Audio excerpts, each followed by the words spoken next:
Welcome back. Now, since its inception in 1992, Gift of the Givers has been responsible for the delivery of life-saving goods and on-the-ground support for innumerable people, collectively valued at some 3.2 billion rands, and this in more than 43 countries across the globe, including South Africa. Zohra Sooliman has been at the helm for over 29 years. But behind this very, very successful man is an amazing woman, his wife, Zohra Sooliman. Assalamu alaikum, welcome to the program, and what a pleasure to have you here.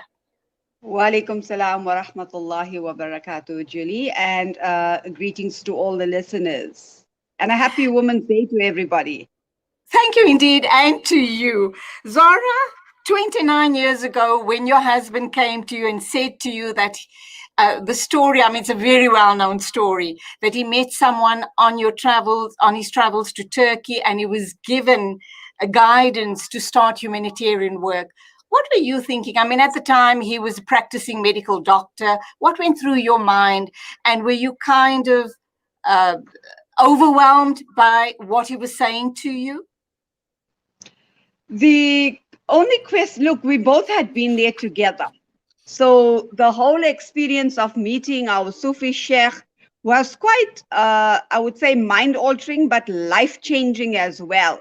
So both of us had already made a pledge. We had just made our Hajj in 1992, and both of us were very, very young, 25 and 27 years old. Oh, wow. And so we knew that we wanted to serve humanity and Allah's creation, but this was on a separate trip that he went. And when he came and said that to me, I said, so what happens to your medical degree? You've studied for so long and you are healing people. What are you going to do? So he said to me, there are enough doctors to do that, but there aren't enough people to serve humanity in this way. And this is healing in a different way. Sorry, yes, still this serving is healing humanity in a totally different way. Absolutely. Yes, exactly. And I was I was fine with that. It wasn't a problem. It made absolute sense what he said. But did you realize this is how big it was going to grow? And obviously, you have a huge part in it as well, because you are his wife. There are children to be raised. There's a home to be kept. But there's also the support that you're having to give Sooliman all of the time over the years. You know, I had no idea that this was going to be as big as it is now. And Allah has led it to the point where it is now, but we just took it at that time. And at that time, the organization was running in my home. And I had 4 children. Yeah, and I had 4 children. It was a 2-bedroom house.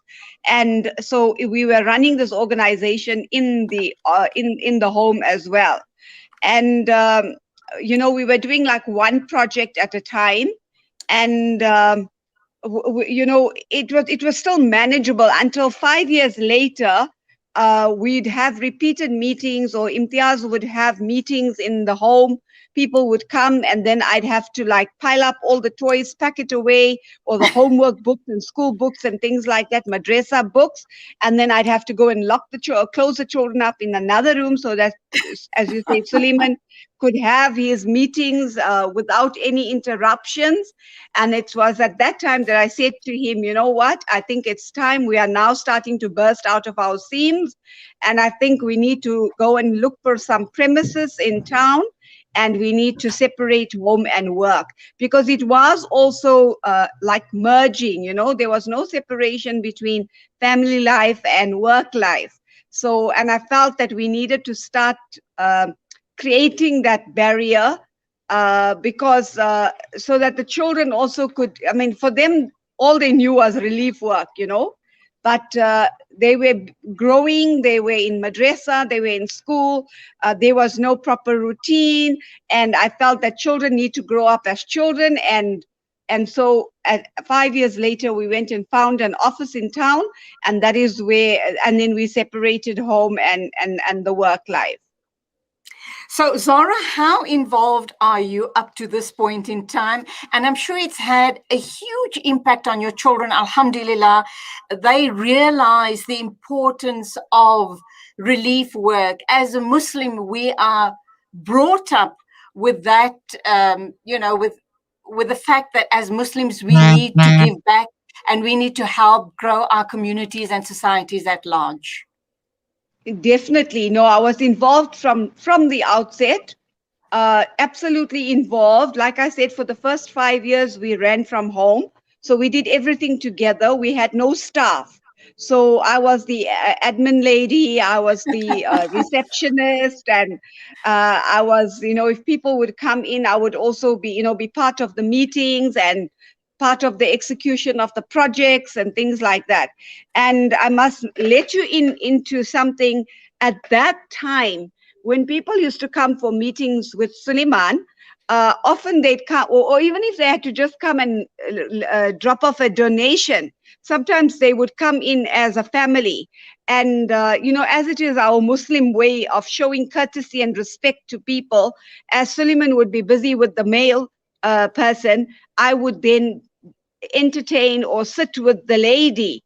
And it was in sitting in with the female person that things such as psychological issues would come up, like there is a problem with the child, and or behavioral problems, or a learning difficulty, or either the woman was having a problem in her marriage, or she knew of somebody that was being abused and didn't know how to help, and thought that I'd be able to give her the answer. And it was out of that the care line was born, the Gift of the Givers care line. Yeah, I don't know if you've heard about it, I have. Yes, we are now 25 years in function.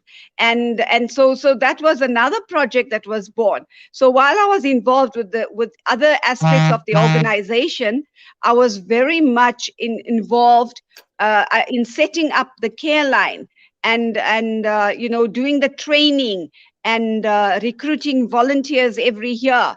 And it's kept me very, very busy. And then you mentioned the children. Alhamdulillah, they've all chosen careers that are helping you, the creation of Allah. The one child is a dietitian, the other one's a doctor, the other one is an engineer. My son has now joined the organization, although he's an engineer by profession, but he has now joined the organization for the last 5 years.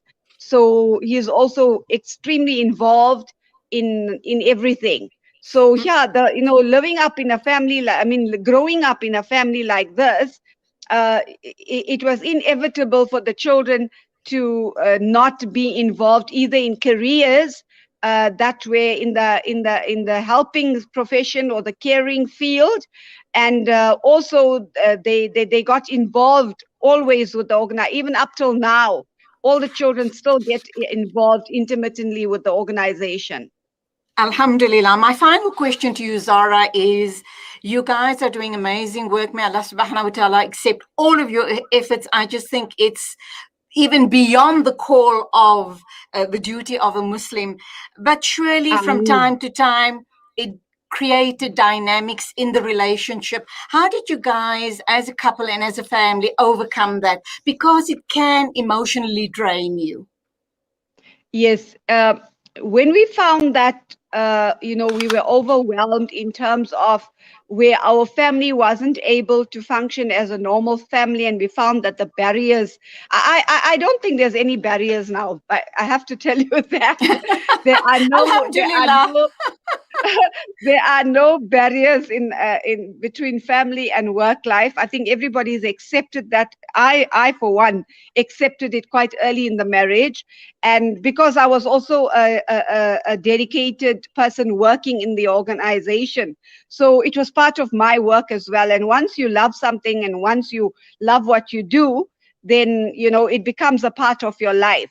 And so the children had also accepted that very much.